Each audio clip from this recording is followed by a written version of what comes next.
हौसला रखो प्रभु, हम थोड़ी देर में पहुंचने वाले हैं। डॉक्टर साहब कितना टाइम लगेगा? और जल्दी पहुंच जाएंगे। हौसला रखो प्रभु, मैं तुम्हें कुछ नहीं होने दूंगी प्रभु। तो ये अपराधी लोग हैं ना, कुछ ही बहाने बनाते हैं। हार्ट अटैक हो गया ताकि बस कानूनी कार्रवाई ना। पता है ये मामला है वैसे भी हॉस्पिटल के मालिक का, डॉक्टर रंजीत के। डॉक्टर रंजीत ही है ना?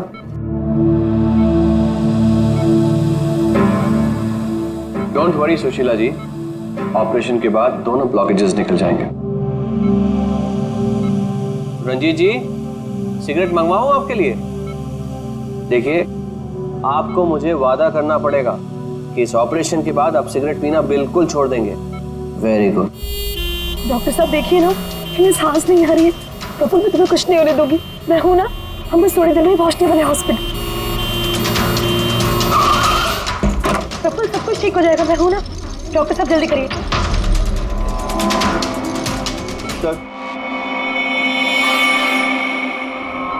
सर बाहर मीडिया वाले जाने को तैयार ही नहीं हो रहे। उनको लग रहा है ये सर्जरी, ये सब कुछ एक नाटक है। क्या? अच्छा तुम एक काम करो, पैथोलॉजी लैब असिस्टेंट संजीव से रंजीत जी की रिपोर्ट मंगवाओ। सर मैंने रिपोर्ट्स के लिए बोला हुआ है, बस वो आ ही रही है। देखिए आप लोग शांत हो जाइए। ये डॉक्टर कमलेश है और यही डॉक्टर रंजीत का ऑपरेशन करने वाले। डॉक्टर कमलेश, क्या ये हार्ट अटैक असली है या फिर इंक्वायरी से बचने का कोई नाटक? देखिए, मैंने डॉक्टर रंजीत को खुद चेक किया है। उनकी हालत बहुत ही नाजुक है। अगर उनका ऑपरेशन ऐन वक्त पे नहीं हुआ तो उनका बचना नामुमकिन है। You understand that? लेकिन ऑर्गन ट्रांसप्लांट रैकेट में नाम आने के बाद ही ये हार्ट अटैक आया, तो ये कोई महज इत्तेफाक तो नहीं हो सकता। देखिए, हार्ट अटैक उस केस से पहले आया या उस केस के बाद में, ये मैं नहीं जानता। मैं बस इतना जानता हूँ कि यहाँ पे कोई नाटक, कोई ड्रामा नहीं चल रहा है। हम तो ये भी जानते हैं कि कई सालों से आप मिस्टर रंजीत के दोस्त भी हैं। आप लोग क्या कहने की कोशिश कर रहे हैं? हाँ, मिस्टर रंजीत और हम दोस्त हैं, करेक्ट। लेकिन मिस्टर रंजीत अगर किसी रैकेट में शामिल है या नहीं है तो उससे मेरा कोई लेना देना नहीं है। मैं बस इतना जानता हूँ कि यहाँ पर कोई नाटक नहीं चल रहा है, कोई ड्रामा नहीं चल रहा है। सर ये लीजिए। लाइए, ये देखिए, ये है उस बात का सबूत। ये है उनका लिपिड प्रोफाइल टेस्ट। देखिए, ये उनके कोलेस्ट्रॉल कफ के बढ़ते लेवल, ये उनके ट्राइग्लिसराइड। देखिए, ये है उनके दिल का स्कैन। ये देखिए, यहाँ पे साफ साफ दिख रहा है कि उनके जो दो मेन आर्टरीज है वो लगभग पूरी तरह से ब्लॉक्ड हैं। उनका साफ होना बहुत जरूरी है। मैं बस वही करने की कोशिश कर रहा हूँ। कल सुबह उनका ऑपरेशन है और आप लोगों को जो भी सवाल पूछते हैं ना, उनके ऑपरेशन के बाद, उनके होश में आने के बाद उनसे पूछ ली। Thank you very much.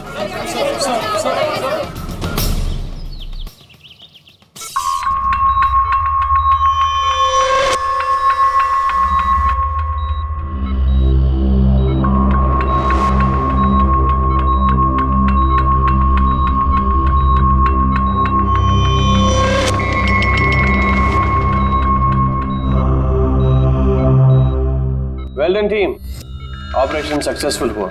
अब सारे ब्लॉकेजेस क्लियर है और अब ये खतरे से भी बाहर है। Vineet, dressing room. जी sir.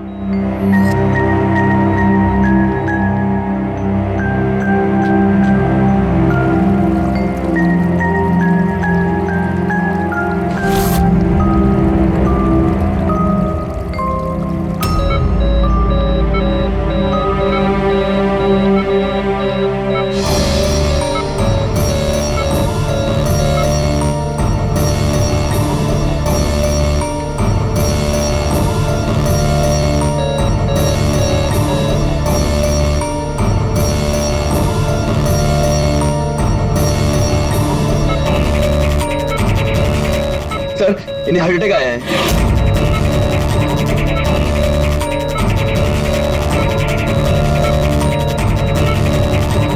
Vineet, give him the injection right now. Oxygen check करो फास्ट।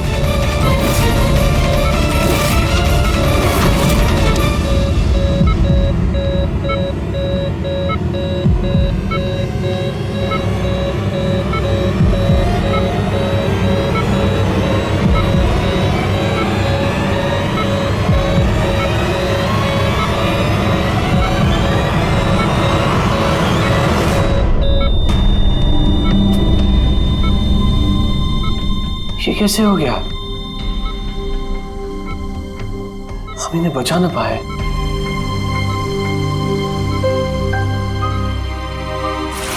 मौत नहीं ऑफिसर, मर्डर हुआ है। मर्डर? जी। पर डॉक्टर रंजीत की मौत तो हार्ट अटैक से हुई है ना? हार्ट अटैक तो हुआ है लेकिन अपने आप नहीं हुआ है। क्या मतलब? आइए मैं आपको दिखाता हूँ, आइए। ये देखिए सर, ये है रंजीत के दिल का स्कैन जो उसकी सर्जरी के पहले किया गया था। ये 2 आर्टरीज, ये पहली वाली लगभग 50% ब्लॉक्ड है जबकि दूसरी वाली 80% ब्लॉक्ड है। और ये दूसरा स्कैन देखिए सर, जो सर्जरी के तुरंत बाद ही लिया गया था, जिसमें कोई ब्लॉकेज बिल्कुल नहीं है। इसका मतलब ये हुआ कि हमारा ऑपरेशन सफल था। लेकिन फिर अचानक डॉक्टर रंजीत को दिल का दौरा पड़ा और हम उन्हें बिल्कुल बचा न सके। तो इसीलिए आप कह रहे हैं कि रंजीत को हार्ट अटैक नहीं बल्कि किसी ने मारा है? सर, मुझे पूरा यकीन है कि डॉक्टर रंजीत की हत्या ही हुई।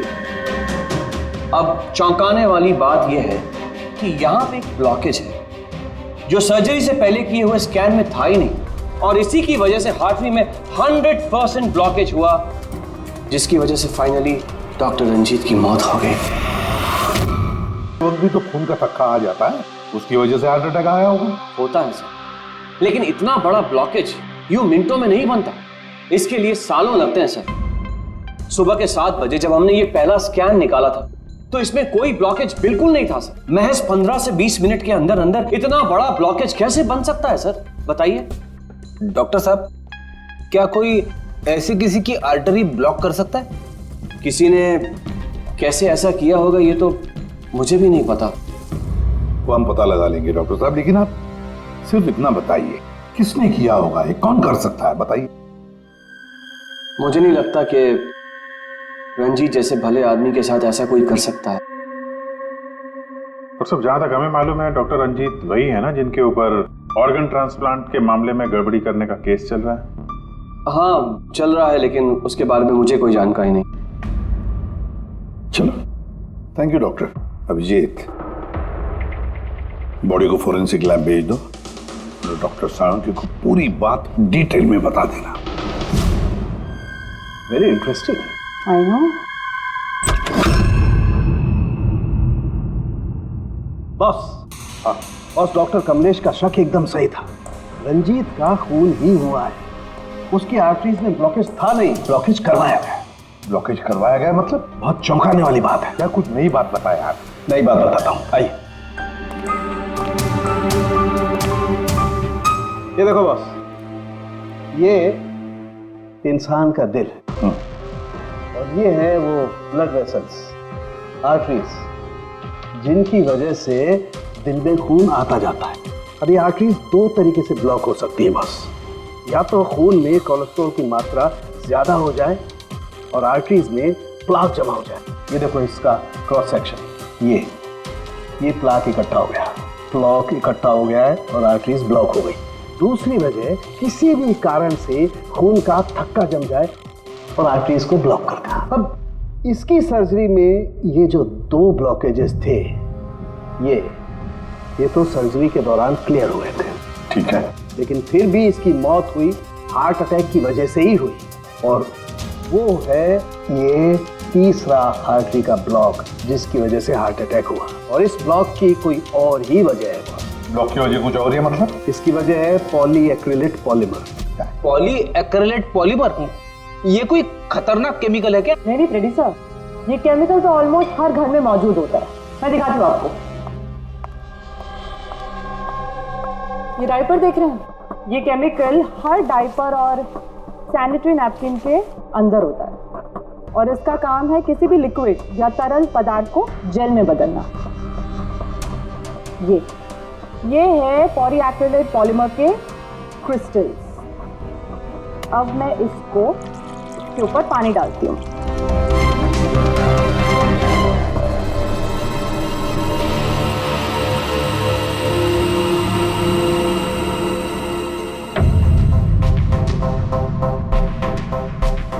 अरे ये तो जेल बन गया।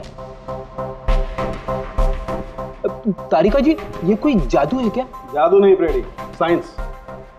बॉस, इस केमिकल को वाटर लॉक भी कहते हैं। ये अपने से कई 100 गुना ज्यादा पानी को या किसी भी लिक्विड को अपने अंदर सोख लेता है। अच्छा, तो इसीलिए ये डायपर्स और सैनिटरी नैपकिन में इस्तेमाल होता है। और सर, रंजीत के आर्टरी के ऑटोप्सी में यही केमिकल मिला है। बॉस, ये केमिकल अपने आप तो उसकी आर्टरी में पहुंचेगा नहीं। हाँ, सर्जरी के वक्त ही गया होगा। ये केमिकल पॉलीएक्रिलेट पॉलीमर, जिसकी वजह से उसका खून जेल में बदल गया और उसने आर्टरी को ब्लॉक कर दिया और उसकी मौत हो गई। मगर नहीं, ऐसे नहीं हो सकता है साळुंखे। सर्जरी के वक्त ये पॉलीएक्रिलेट पॉलीमर उसके शरीर में डाला नहीं गया। अगर वैसे होता तो उसी वक्त, सर्जरी के वक्त उसका खून जेल में बदल जाता, ब्लॉकेज हो जाता और उसकी मौत हो जाती तुरंत। सर्जरी 2 घंटे तक चली और तो और सर्जरी कामयाब भी रही। 2 ब्लॉकेजेस थे, वो भी साफ हो गए, लेकिन ये तीसरा ब्लॉकेज बाद में आ गया। इसका मतलब है पॉलीएक्रिलेट पॉलीमर उसे बाद में दिया गया, सर्जरी के बाद में। और ये तो डॉक्टर कमलेश की टीम में से ही कोई दे सकता है। ऐसे किसी केमिकल का इस्तेमाल सर्जरी में तो नहीं होता सर। पता है हमें डॉक्टर साहब, ये पॉलीएक्रिलेट पॉलीमर सर्जरी में इस्तेमाल नहीं होता और इसीलिए हमें शक है कि किसी ने डॉक्टर रंजीत को जानबूझकर ये दिया है। और हमें शक है वो आप में से ही कोई एक है, आप में से ही कोई। ये आप क्या बोल रहे हैं सर? सर, ये हमारे बेस्ट डॉक्टर्स और नर्सेस की टीम है। यहाँ पे ये लोग कोई क्रिमिनल्स नहीं है सर। क्रिमिनल्स हमारे जैसे ही दिखते हैं, समझे आप? आसमान से नहीं टपकते। लेकिन सर, इस हॉस्पिटल से हमारा घर चलता है, हम हमारे मालिक को क्यों मारेंगे? और सर, डॉक्टर रंजीत से हमारी कोई दुश्मनी भी नहीं थी, तो उन्हें मारकर हमें क्या मिलेगा? डॉक्टर, आपने कहा कि केमिकल सर्जरी में नहीं इस्तेमाल किए जाते, लेकिन जो औजार, जो इंस्ट्रूमेंट्स सर्जरी में इस्तेमाल किए जाते हैं, वो कहीं ऐसा तो नहीं किसी ने इस केमिकल को उन औजारों पे ही लगा दिया हो? ऑपरेशन के वक्त आप लोगों ने कौन कौन से इंस्ट्रूमेंट यूज किए थे? सर, सबसे पहले हमने एनेस्थीसिया यानी कि बेहोशी का इंजेक्शन दिया। बस एक नीडल, एक सिरिंज और एक इंजेक्शन ही यूज किया है। दरअसल ये चीजें बिल्कुल वैक्यूम पैक होती हैं। इनको सिर्फ और सिर्फ ऑपरेशन के वक्त ही खोला जाता है। मैंने डॉक्टर कमलेश को सेट दिया था और मैंने पूरी तरह चेक किया था, वो वैक्यूम पैक था। और हाँ सर, हमने दवाइयाँ और खून चढ़ाने के लिए कुछ ट्यूब्स का भी इस्तेमाल किया, जैसे कि IV ट्यूब्स, कैथीटर एटसेट्रा। ये सारी चीजें हम देखना चाहते हैं। एक सर्जरी में इस्तेमाल हुई चीजें हम दोबारा इस्तेमाल नहीं करते, उसको जला के नष्ट कर देते हैं। और वो सारी चीजें कल ही हमने भिजवा दी थी और अब तो सब ये। कहाँ पर है ये सारी चीजें? कहाँ डिस्ट्रॉय करते हैं आप लोग? सर, इंसिनरेटर रूम में। इंसिनरेटर रूम में? फ्रेडी, तारिका, जाओ जाकर देखो जल्दी।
इसे जल्दी से बाहर निकालो, हम लोग सीआईडी से। चलो निकालिए बाहर।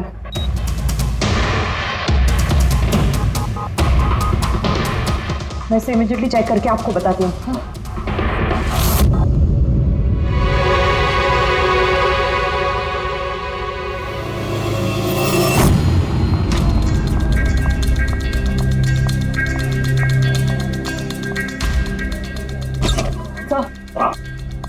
सर, एक IV ट्यूब, IV बैग और एक सेंट्रल लाइन में से मुझे पॉलीएक्रिलेट पॉलीमर के ट्रेसेस मिले हैं। क्या?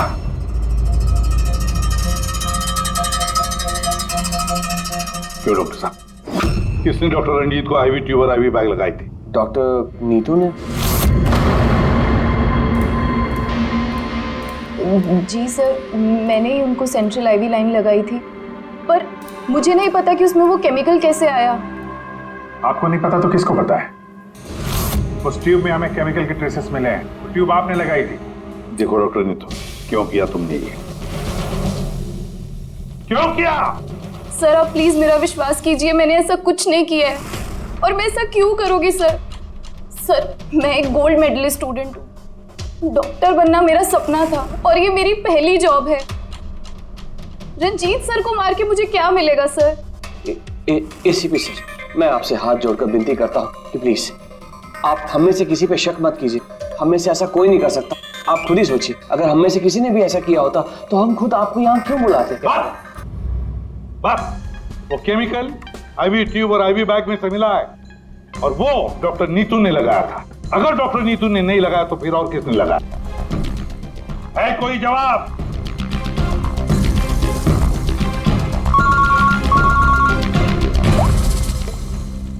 के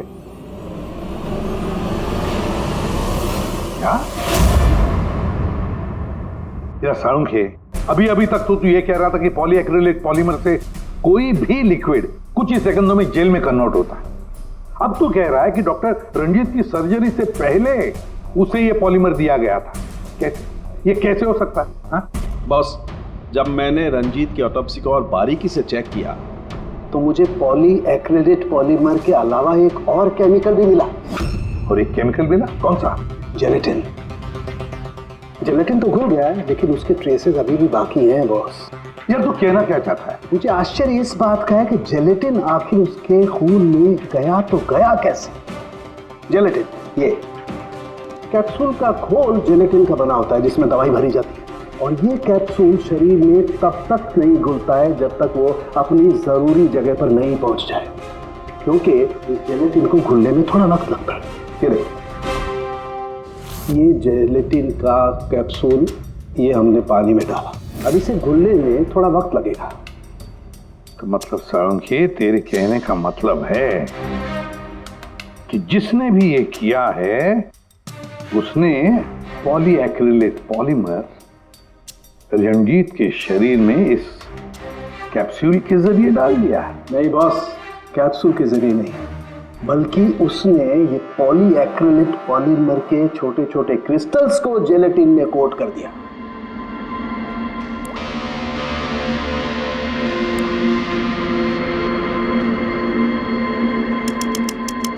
वो नहीं चाहता था कि ये केमिकल तब तक डिसॉल्व हो जब तक वो दिल में नहीं पहुंच जाए। उसे सब कुछ पता था, जेलेटिन के घुलने का वक्त, केमिकल के दिल तक पहुंचने का वक्त, सब कुछ जानता था वो। इसीलिए उसने बहुत होशियारी के साथ ये प्लान बनाया और कामयाब भी हो गया। इसीलिए आपको लग रहा है कि ये काम ऑपरेशन थिएटर में नहीं हुआ है? हाँ सर, तो हमारे कैलकुलेशन के हिसाब से ये केमिकल सुबह 4 से 5 बजे के बीच रंजीत के आईवी ट्यूब या सेंट्रल लाइन में डाला गया था, जबकि ऑपरेशन हुआ 7 बजे। फिर पता लगाते हैं सुबह 4 और 5 बजे के बीच कौन गया था डॉक्टर रंजीत के रूम में। सर उस वक्त मैं घर पे था। और आपकी टीम? सर सुबह 6 बजे से पहले हम में से कोई हॉस्पिटल नहीं आया और सुबह 6:30 बजे मेरी टीम सर्जरी के लिए रंजीत के वार्ड में गई। वैसे रंजीत ऑर्गन ट्रांसप्लांट के रैकेट में फंसा था सर, तो जाहिर सी बात है कि उसके कुछ दुश्मन भी होंगे। तो ये सारा मामला इलीगल ऑर्गन ट्रांसप्लांट का ही है? हाँ? सर मुझे इसके बारे में तो ज़्यादा जानकारी नहीं है, लेकिन लोगों ने कंप्लेन की है कि रंजीत ऑर्गन ट्रांसप्लांट की लिस्ट में धांधली किया करता था सर। कैसी लिस्ट? जब भी किसी मरीज को अपने शरीर का अंग बदलना होता, उसे जरूरत होती एक ऐसे डोनर की जिससे वो अंग लिया जा सके। कई बार ऐसे मरीज महीनों यहाँ तक कि सालों साल भी डोनर का इंतजार करते हैं। ऐसे मरीजों की एक लिस्ट होती है और जैसे ही डोनर मिल जाता है उस लिस्ट के हिसाब से पहले और बाद में उन्हें वो अंग दे दिया जाता है। लेकिन लोगों की ये कंप्लेन रही है कि डॉक्टर रंजीत जरूरतमंद मरीजों को वो अंग न देकर अमीर और पैसे वाले मरीजों को भारी कीमत पर वो अंग बेच दिया करते थे। लेकिन इससे पहले कि इस केस का कोई भी निष्कर्ष निकल था, किसी ने डॉक्टर रंजीत को ही मार दिया। हॉस्पिटल में कल सुबह 4 और 5 बजे के बीच जितने भी लोग मौजूद थे उन सब से पूछताछ करते हैं। ऑपरेशन के पहले पूरे वक्त में उनके साथ थी। सर भाभी जी को कहीं जाना पड़ता था तो मैं और धर्म वहीं पे होते थे। रात को कौन था वहां पे? सर 12 बजे तक तो हम लोग भी थे, उसके बाद हम लोग चले गए थे। तो मैम रात को आप थी वहां पे? जी 4 से 5 बजे के बीच भी? जी हाँ, 4 और 5 के बीच में वही थी। इससे आप साबित क्या करना चाहते हैं? मैंने मेरे पति को मारा है, मैं पत्नी हूँ उनकी। ऐसे समय में मैं उनके पास नहीं रहती तो कहाँ रहती? देखिए मैम, 4 से 5 बजे के बीच मिस्टर रंजीत की आईवी में वो केमिकल डाला गया, और अगर उस वक्त आप थी वहां पर तो जाहिर सी बात है कि आप ही ने किया। ये क्या कह रहे हैं आप? देखिए मेरे पति जैसे भी थे, वो उन पे कोई भी इल्जाम था, वो एक अच्छे पति थे, मेरे सब कुछ थे, और उन्हें मारने के लिए मेरे पास कोई वजह नहीं थी। देखिए, अगर आपने ये नहीं किया है तो जिसने भी ये किया है, या जो भी 4 से 5 बजे के बीच वहां पर आया था, आपने उसे देखा तो हो गई? मैंने घड़ी तो नहीं देखी थी, लेकिन लगभग उसी वक्त वार्ड में एक डॉक्टर आया था। मैं उनका चेहरा नहीं देख पाई क्योंकि चेहरे पर मास्क था। क्या हुआ डॉक्टर? सब ठीक है ना? इनका सीआरपी रिपोर्ट नॉर्मल है। डॉक्टर आप कुछ बोल क्यों नहीं रहे? कोई चिंता वाली बात तो नहीं है ना? डॉक्टर डॉक्टर ये 4 से 5 बजे के बीच मिस्टर रंजीत को जो आईवी बैग लगा हुआ था वो किसने लगाया था? सर मैंने रात को 12 बजे लगाया था, वो सुबह तक चल रहा था। सर हो सकता है आईवी बैग्स बदल दिए गए हो। ये आईवी बैग्स आप लोग रखते कहाँ हैं और कौन कौन जा सकता है वहां पर? सर स्टोर रूम में रखते हैं और वहां पर सभी लोग आ जा सकते हैं। उस वक्त हॉस्पिटल में कितने लोग थे?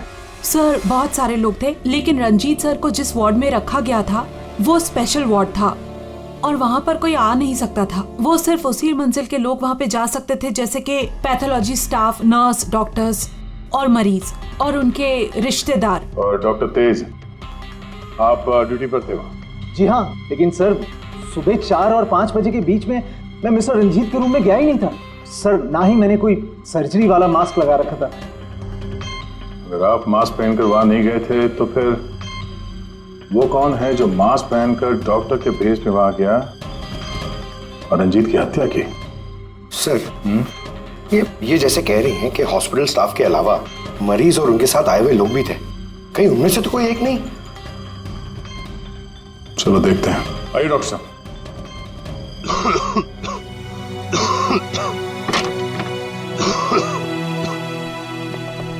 सर इस वार्ड में वो मरीज हैं जो कल भी एडमिट थे।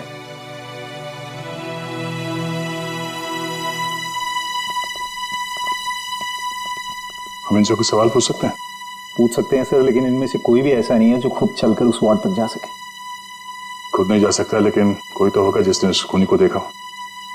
सर इनमें से 2 मरीज ऐसे हैं जिनकी सर्जरी हुई है और बाकी सब इस हालत में नहीं है कि उठकर इस वार्ड से बाहर निकले।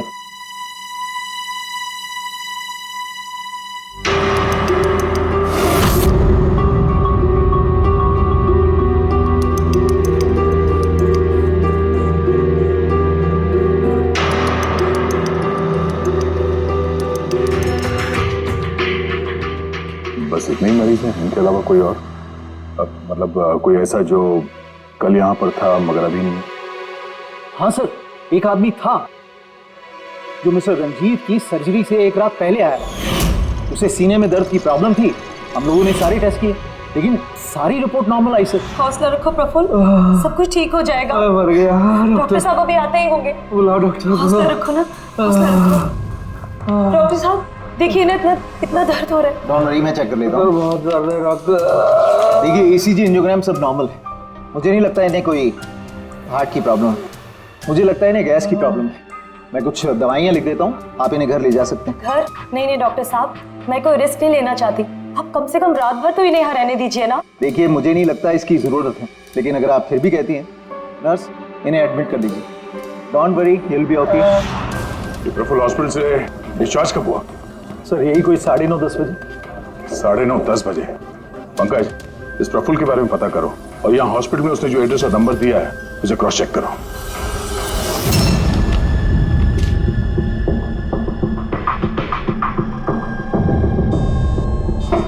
सर। हाँ पंकज, प्रफुल्ल के बारे में कुछ पता चला? नहीं सर। नहीं सर, हॉस्पिटल में प्रफुल्ल ने जितनी भी डिटेल्स दिखाई थी सर, सब गलत थी। और प्लस उसने पेमेंट भी कैश में की थी सर। मगर ये वार्ड बॉय एम्बुलेंस में प्रफुल्ल को हॉस्पिटल लेके गया था सर। कहाँ से उठाया था उसको? मलाड से साहब। मैं उसकी वाइफ को जानता हूँ। वाइफ को जानते हो? कैसे? वो पीकॉक बार की 1 नंबर डांसर चेरी है। और मैं उसका फैन नंबर 1 साल से रेगुलर हर हफ्ते वहां जाता था, खाली उसी के वास्ते। अपने को वो कभी देखी ही नहीं। और उस दिन एम्बुलेंस में कितने प्यार से अपने पति का टेक केयर कर रही थी। कसम से जान जल रही थी मेरी। ये देखकर मेरा दिल टूट गया।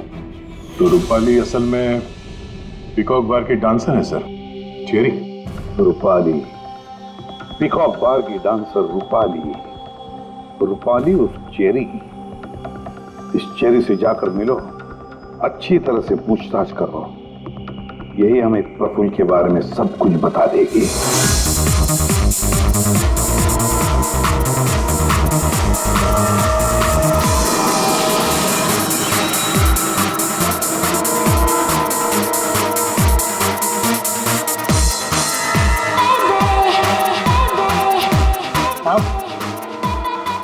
अपनी चेरी आज तो खुश दिख रही है। चेरी को छोड़, वो आदमी कहाँ है?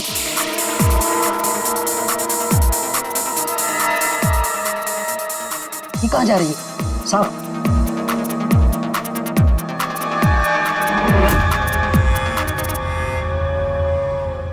साहब, यही है चेरी का मर्द। ये है?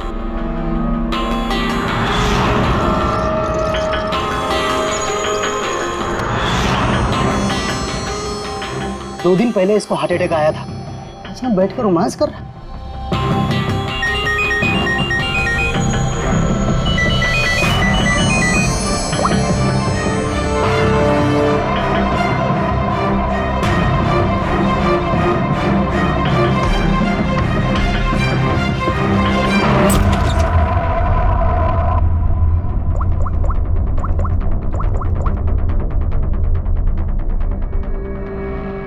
देख, मैंने काम पूरा किया ना बॉस, तो पूरा पैसा ही बनता।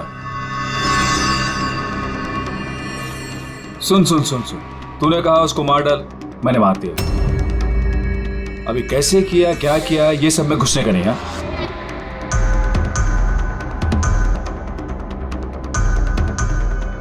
देख देख देख देख, अभी मेरे को ये बता, मेरे को पैसा लेने किधर आने का है बस। ठीक है, कल सुबह 10 बजे। ठीक है?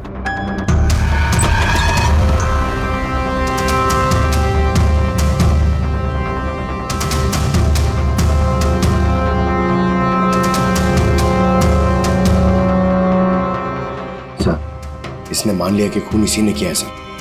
अपने बॉस से फोन पे बात कर रहा था कुछ पैसे की लेन देन के लिए, और कल सुबह उससे मिलने वाला है सर। अभी पकड़ लिया सर? नहीं, अभी नहीं। ये अपने बॉस से मिलेगा और हम लोग भी मिल लेंगे इसके बॉस से। पता तो चलिए असली खिलाड़ी कौन है।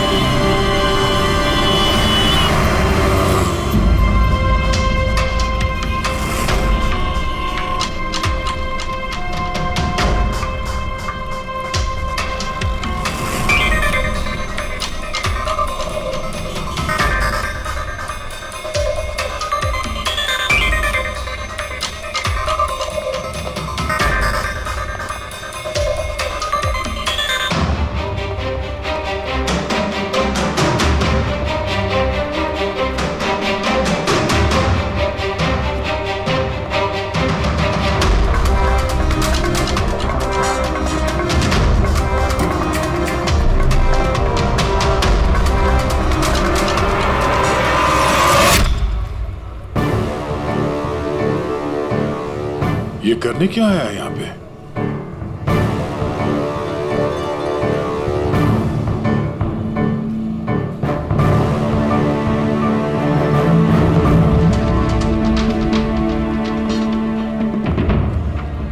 यहाँ क्या करना था?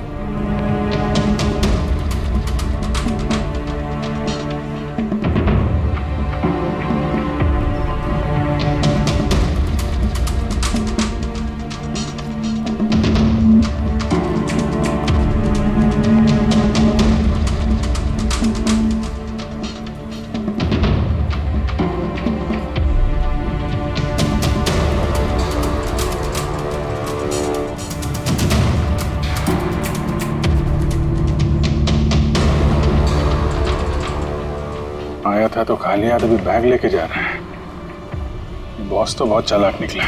इसको पकड़ते हैं। कौन हो तुम? अरे वो सब छोड़ो, पहले ये बैग, इसे खोल के दिखाओ, क्या है इसमें? अरे सामान है मेरा, और क्या करने का आप लोगों को? कौन है आप लोग? सीआईडी। सीआईडी? ये बता कि रंजीत को क्यों मारा तूने? हैं? किसके कहने पे मारा? सर मेरा रंजीत को? कौन सा रंजीत सर? कौन सा रंजीत?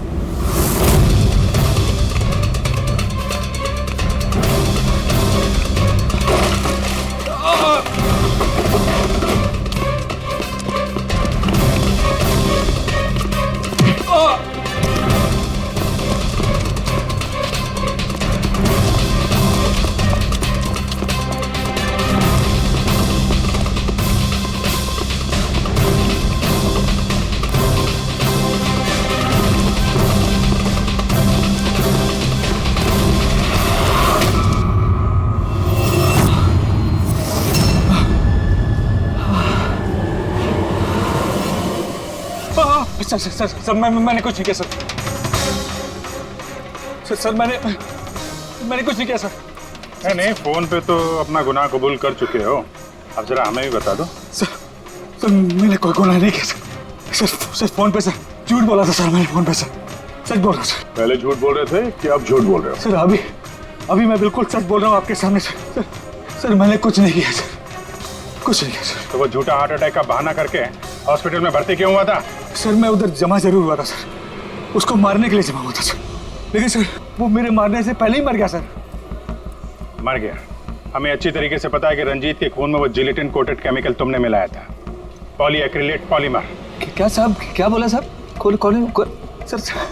सर क्या बोल रहे हो सर? इतनी बड़ा नाम अगर याद कर पाता सर तो मैं डॉक्टर नहीं बनाता सर। मैं ना सर 8वीं फेल हूँ सर, 8वीं फेल सर। ये किलोमीटर पॉली क्या बोल रहा साहब, मेरे को नहीं मालूम है सर। मैं उधर था, मौका मिलते ही मैं उसका गला बिला दबा के चाकू भी के अंदर करके उसको, लेकिन सर मौका ही नहीं मिला सर। मौका ही नहीं मिला। वो भर्ती हो गया सर उधर, किधर जो चीर फाड़ क्या होता वो सर, ऑपरेशन होता है ना कमरे में सर, वो उधर भर्ती हो गया सर। तो सुबह न्यूज आया सर, वो निकल लिया सर। सच बोल रहा हूँ सर, नहीं तो मेरी चेहरे से पूछ लो सर। अच्छा, तो फिर ये इतने सारे पैसे और वो फोन कॉल? सर मेरे को एक आदमी ने फोन करके कहा वो मेरे को पैसा देगा, आधा काम होने से पहले पैसा देगा और आधा काम होने के बाद सर। लेकिन वो मेरे मारने से पहले ही सर खुद ही मर गया सर। वो तो मेरे को लगा सर काय को अपना नुकसान करूं मैं सर, मैंने पार्टी को झूठ बोला सर। झूठ? हाँ, हॉस्पिटल में 4 से 5 बजे के बीच रंजीत के कमरे में तुम ही गए थे ना, डॉक्टर के भेस में? सर गया था सर। पूरी रात लोगों का आना जाना चालू था सर उधर। सुबह 4-5 बजे सर थोड़ा शांति माहौल हुआ सर, तो मैं डॉक्टर का वो इधर लगाते सर मास्क और कोट बीट पहन के सर गया सर। मैं जैसे ही इसको मारने वाला था ना, उधर आंटी चक गई सर। क्या बात है डॉक्टर? मेरे को असली का डॉक्टर समझा, मेरे से सवाल जवाब करने लगा। मैं डर गया सर, मैं क्या जवाब देता सर उसको, तो मैं वहां से भाग गया। सच बोल रहा हूँ सर, मैं भाग गया वहां से। वो कॉन्ट्रैक्ट किसने दिया था तुझे? सर मेरे को उसका नाम पता नहीं मालूम है सर। कोई क्या सर प्राइवेट नंबर कुछ सर ऐसा किसी से फोन करता है सर। वो पहले भी उसने यही ऐसे ही पैसा दिया था सर, और ये वाला भी सर ऐसे ही जो सर। सच बोल रहा हूँ सर, सच बोल रहा हूँ सर। आप लोगों ने मुझे यहाँ पे क्यों बुलाया सर? प्रफुल्ल को जानते हो? प्रफुल्ल? कौन प्रफुल्ल? प्रफुल्ल? अरे हाँ, तुम तो उसे जानते नहीं, तुमने उसे कभी देखा भी नहीं, तुमने तो सिर्फ उसके साथ फोन पर ही बात की। आप लोग क्या करें, मुझे कुछ समझ में नहीं आ रहा सर। कोई बात नहीं, हम याद दिलाते हैं।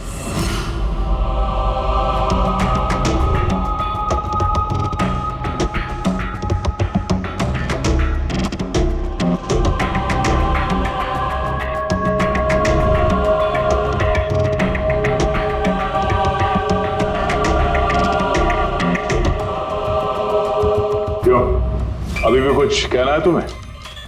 तो गगन जी बताइए, अभी क्यों मारना चाहते थे तुम रंजीत को? बताओ जल्दी। सर रंजीत साहब के साथ उस किडनी रैकेट में मैं भी था। लेकिन सर धांधली मैंने नहीं की है सर, मैं तो सिर्फ रंजीत साहब को बड़ी बड़ी पार्टियां ला कर देता था, बाकी सब तो वही किया करते थे सर। जब ये केस हो गया तो मुझे पता था कि फंसने पर रंजीत साहब सारा दोष मेरे सर पे मर देंगे। इसी से बचने के लिए मैंने रंजीत साहब को मारने का प्लान किया और इसीलिए मैंने प्रफुल्ल को कांटेक्ट किया। शर्म आनी चाहिए तुम्हें, पैसों की लालच में ऐसा घिनौना काम कर दिया। तुम्हें तो कड़ी से कड़ी सजा होगी, समझे? कड़ी से कड़ी सजा। ले जाओ इसे पंकज। सर हम तो घूम फिर के वहीं आ गए। प्रफुल्ल ने हमें बताया कि उसने रंजीत को नहीं मारा, तो फिर किसने किया होगा? ये प्रफुल्ल जरूर हमसे कुछ छुपा रहा है, कुछ तो छुपा रहा है ये प्रफुल्ल। तुम्हारी नजर हर वक्त उस कमरे पर थी, तो कुछ याद है कि उस रात उस कमरे में कौन गया था, या फिर सुबह 4 से 5 बजे के बीच उस कमरे में कौन गया था?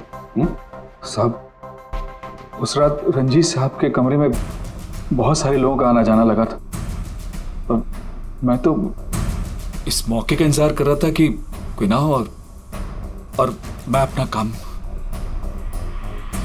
सब 4-5 बजे के बीच स्टाफ के सारे लोग चले गए।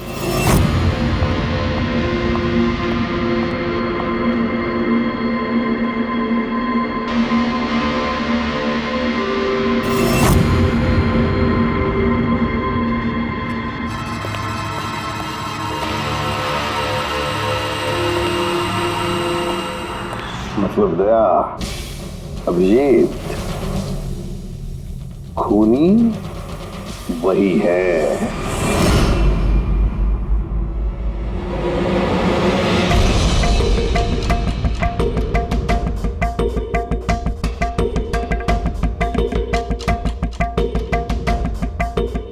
प्रफुल्ल,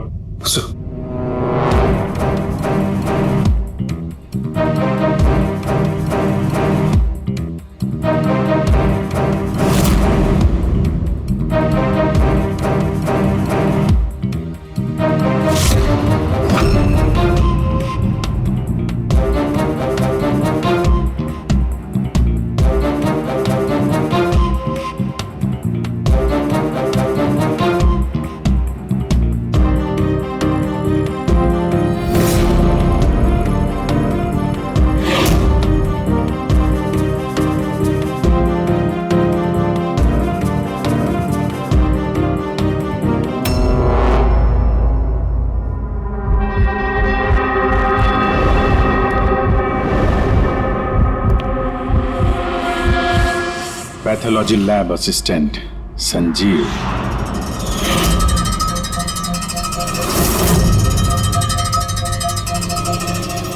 हैं सर? चलो।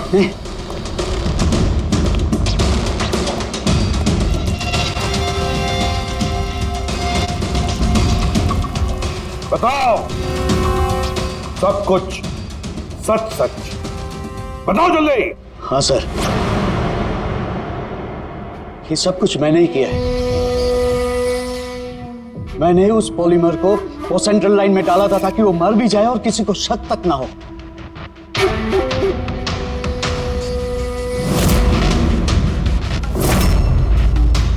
मैं तो चाहता था सर कि वो ऑपरेशन के दौरान ही मर जाए, लेकिन वो बाद में मरा है? तो क्यों मारा तुमने डॉक्टर रंजीत को? ऐसी क्या दुश्मनी थी तुम्हारी डॉक्टर रंजीत के साथ? उसने मेरी जिंदगी मुझसे छीन ली थी सर। उसने मेरी बेटी को मार डाला था सर। बेटी को मार डाला था। क्या बकवास कर रहे हो? रंजीत कभी किसी का खून नहीं कर सकते। ऐसा मुझे भी लगा था। मैंने 15 साल इस अस्पताल में ईमानदारी से सेवा की और अचानक एक दिन मुझे पता चलता है कि मेरी बेटी का बॉडी ऑर्गन फेल हो गया। उसकी जिंदगी के लिए नया बॉडी ऑर्गन का मिलना बहुत जरूरी था सर, और वो मिला भी। एक डोनर मिला सर, और कुछ ही दिनों में उससे नया बॉडी ऑर्गन डालने वाले थे। उसे नई जिंदगी मिलने वाली थी सर, नई जिंदगी। मैं खुशी से पागल था सर, खुशी से पागल हो गया था। सारी तैयारियां हो चुकी थी इसी अस्पताल में सर। ऑपरेशन भी होने वाला था, लेकिन मुझसे और इंतजार करने को कहा गया। वो नन्ही सी जानती कब तक इंतजार करती सर? वो तो चली गई, मुझे छोड़ के चली गई सर। फिर मैंने एक दिन ऑफिस में उसका केस पेपर देखा सर।